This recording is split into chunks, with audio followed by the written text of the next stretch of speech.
Let's tell the truth here. Most of us have spent more time than we care to admit trying to measure up. We scroll, we compare, we shrink, we tell ourselves stories about how we're falling behind, how someone else has it figured out, and how we're just not enough. But here's the thing, comparison isn't just exhausting, it disconnects us from our own story, our own truth, and our own worth. Learned that when we focus on others, on their progress, their opinions, their highlight reels, we lose sight of what we actually want.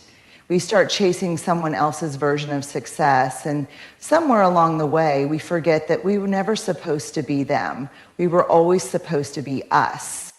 You are not behind, you are not too late, you are not broken, you are becoming. In your own time, on your own terms, and that starts with tuning out the noise and turning inward, with asking what matters to me. Not what looks good, not what will keep people comfortable, but what feels true. That kind of focus takes courage. It's easier to perform than to be present. It's easier to chase applause than to cultivate peace. But self-focus, real self-focus, is not selfish. It's sacred. It's how we come home to ourselves. When you stop chasing validation, you start building self-trust. And self-trust is the foundation of everything good. Boundaries, resilience, joy, rest, love. We can't create lives that are meaningful if we're constantly outsourcing our worth. Let's pause here and name something we all wrestle with. Comparison. It doesn't knock on the door politely. It barges in uninvited, armed with someone else's success, someone else's beauty, someone else's perfectly curated life. And just like that, we start to shrink. Our joy gets quieter. Our confidence becomes shaky. Our own journey, which might have felt beautiful and enough just a moment ago, suddenly feels small and inadequate. Comparison doesn't motivate us, it manipulates us. It convinces us that our worth is conditional, that it depends on where we stand next to someone else, that their light somehow dims ours, that if they're ahead, we must be behind. But that's not truth, that's fear talking. And here's the real cost. Every time we compare ourselves to others, we trade authenticity for approval. We abandon who we are in the hope of becoming who we think we should be. We mute our voices, question our paths, and forget that we're allowed to be a work in progress. We try on lives that don't fit us and wonder why we feel like we're suffocating. Authenticity can't breathe in the presence of constant comparison. It needs room for imperfection, room for individuality, room for honesty. It requires that we show up fully as ourselves, not as a mirror of someone else's highlight reel. When we stop comparing, we begin to return to ourselves. We remember that our story matters, not because it's flashy or flawless, but because it's real. Because it's ours. And that's the kind of joy that lasts. Not the kind we get from applause, but the kind that comes from being aligned with who we truly are. So the next time comparison shows up with its clipboard and scoreboard, let's recognize it for what it is, a distraction from our own magic, a thief. And then gently but firmly choose to focus on our own lane, our own pace, our own, because joy lives there. And so does freedom. You're in your own timeline. We live in a world obsessed with timelines. By 25, you should have this. By 30, you should be that. By 40, you better have it all figured out. And if you don't, well, it's easy to feel like you're falling behind in a race you never signed up for. But here's the truth. You are not behind. You're on your own timeline. Life isn't linear. Growth isn't predictable. Healing doesn't come with a calendar. And joy doesn't only show up for the people who check the boxes on time. It's so easy to look around and feel like you missed something, like you should have gotten there already, like you're late to your own life, but we forget the path we're on isn't broken. It's just ours. And that means it's going to look different. It's supposed to. We don't all bloom at the same time. Some of us take a little longer to trust, to heal, to figure out what matters. Some of us need detours. Some of us need to sit down for a while before we can keep walking. That doesn't mean we're failing. It means we're human. The idea of behind only exists when we measure ourselves against someone else's story. But your story, it's sacred. And it's unfolding in ways you can't always see yet. Just because it's not happening now doesn't mean it won't. And just because it doesn't look like theirs doesn't mean it's not worthy. Your timeline doesn't have to look impressive. It just has to feel honest. So take the pressure off. Let go of the noise that says you need to speed up, catch up, or grow up faster. You are not a project that needs to be completed. You're a person who's becoming. And becoming takes time. You are not behind. You are right on time for your life. And that is exactly where you're supposed to be. Validation from others is fleeting. Self-trust is lasting. Let's be honest, there's something so tempting, even addictive, about validation. That nod of approval, that like, that compliment, that moment where someone else says, "You're doing great." It lights us up, it makes us feel seen, it feels good, right? But the truth is that feeling doesn't last long. Validation is a quick hit. It lifts you for a second, then disappears. And the dangerous part is, if we're not paying attention, we start needing it to feel okay. We start outsourcing our worth. We start performing instead of living. Here's the catch. When we rely on the outside world to affirm our worth, we're building on shaky ground. The crowd is fickle. People change their minds. Applause fades. What they loved you for today, they might criticize tomorrow. And then what? If our self-worth is built on external approval, we're left constantly chasing, always needing more, never feeling enough. But self-trust, that's different. Self-trust is quiet, steady, and deeply rooted. It doesn't need a spotlight. It doesn't seek permission. It says, I know who I am and I know what I value, even when no one's clapping. Building self-trust means learning to listen to your own voice, even when it contradicts the crowd. It means standing in your truth, especially when it would be easier to blend in.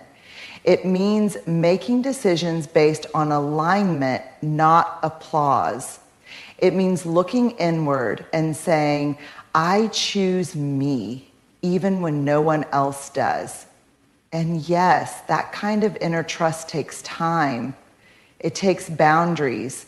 It takes messing up and still showing up. It's built through courage and consistency, not perfection.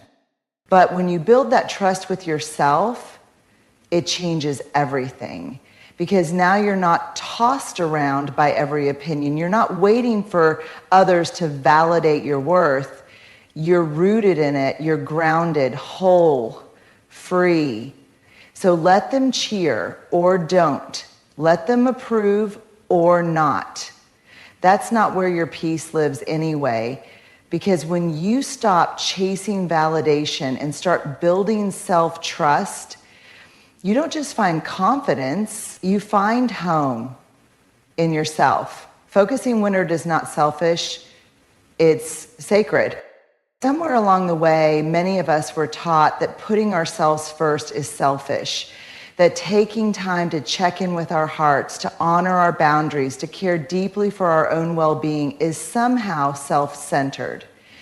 We were told that good people are always available, always giving, always showing up for others, even when it costs them their peace. But let's get honest. What kind of love are we offering the world if it's coming from a place of depletion? What kind of presence can we bring if we've been absent from our own lives? Focusing inward isn't selfish, it's sacred. It's the act of returning to yourself, of creating a space within that isn't cluttered by the noise, the expectations, or the endless demands from the outside world. It's choosing to listen, not to prove anything to anyone, but to understand what you need, what you believe, and what you want your life to stand for. When we focus inward, we're not turning our backs on others. We're grounding ourselves so we can show up more fully, more honestly, more sustainably. You cannot pour from an empty cup. And you were never meant to be a never-ending source of output. You are a human being, not a human resource. This inner focus is where clarity lives. It's where we uncover the quiet whispers of our intuition. It's where we remember what actually matters. Not what looks good, not what earns applause, but what feels aligned. And when we live from that place, our relationships deepen, our decisions sharpen, our capacity to love expands. It's not selfish to rest. It's not selfish to say no.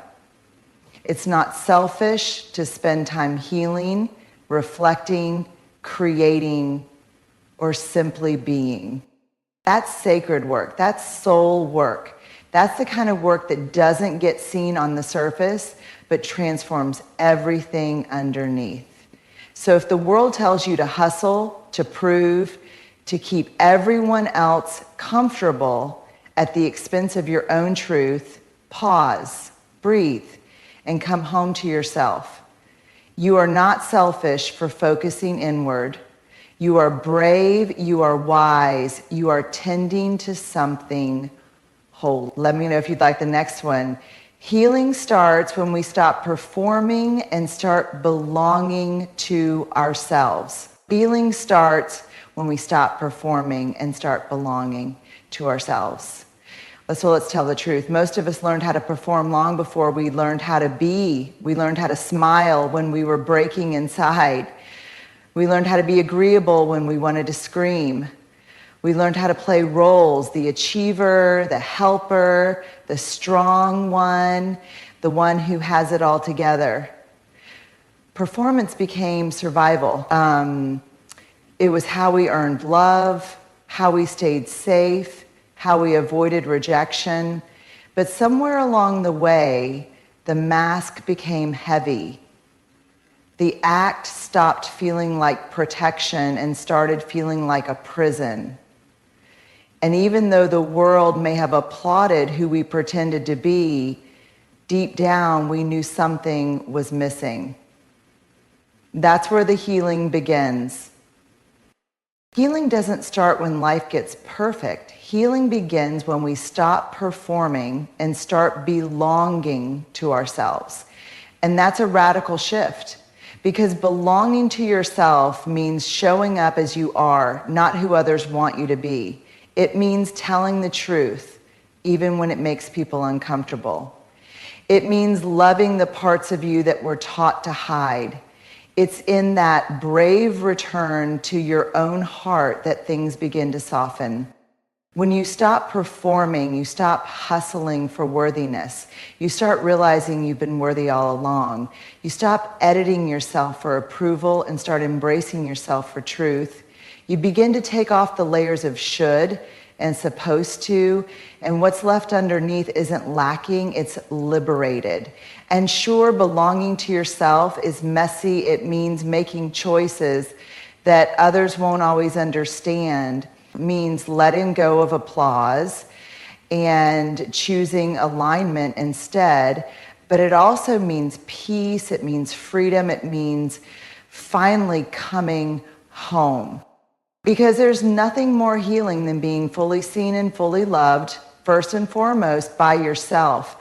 So if you're tired of performing, if you're exhausted from keeping it all together, hear this. You don't have to earn rest.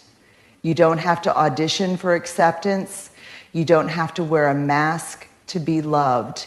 You are allowed to belong to yourself fully, unapologetically, tenderly. And that right there is where healing truly begins. Ready for the last one? When we focus on ourselves, we give others permission to do the same. It's easy to fall into the trap of thinking that our actions are isolated, that what we do or don't do only impacts us. But the truth is, we are all deeply connected. Our energy, our choices, our presence, and even our silence ripple out into the world. They influence the spaces we occupy, the people we love, and the lives we touch. And often, without realizing it, we give others the message of how to live by the way we choose to live. So when we focus on ourselves, when we take the time to nurture our hearts, our bodies, and our minds, we're not being selfish. We are, in fact, modeling the kind of self-respect and self-care that others need to see. When we prioritize our needs, we are showing the world that it's okay to do the same. When we focus on ourselves, we give others permission to do the same. Think about it. How many times have you felt guilty for taking a break, for saying no, for carving out time to just be with yourself? How many times have you worried that focusing on your own needs would make you appear self-centered, or worse, that it might disappoint someone else? We've all been there, living with the constant pressure of putting everyone else first. But what if, instead of depleting ourselves for the sake of others, we showed up fully for ourselves? What if we let ourselves heal, rest, grow, and take up space just for the sake of being, not because of what we can give to anyone else? When we do that, we give others permission to do the same. We give them the example of what it looks like to choose yourself, guilt-free, shame-free, and without apology. By prioritizing our own well-being, we create a ripple effect. Others start to see that it's possible to stop the relentless cycle of overgiving and start focusing on what nourishes them. We open up space for vulnerability and authenticity. We invite others to take their masks off, to stop performing, and to begin living their truth. And here's the most beautiful part. The more we focus on ourselves, the more we are able to show up for others in a real, grounded way. When we tend to our own needs first, we don't drain ourselves, we fill up. We have more energy, more love, more compassion to give from a place of abundance, not obligation. By doing the deep work of self-care and self-connection, we teach others that it's okay to rest, to set boundaries, to trust their own instincts, and to choose peace over perfection. When we take the time to belong to ourselves, to honor ourselves, we are offering permission for others to do the same. We are telling them, you are worthy of this too. You are allowed to choose you. This is the kind of revolution that begins quietly, with one person choosing peace over pressure, wholeness over hustle. And as we each make that choice,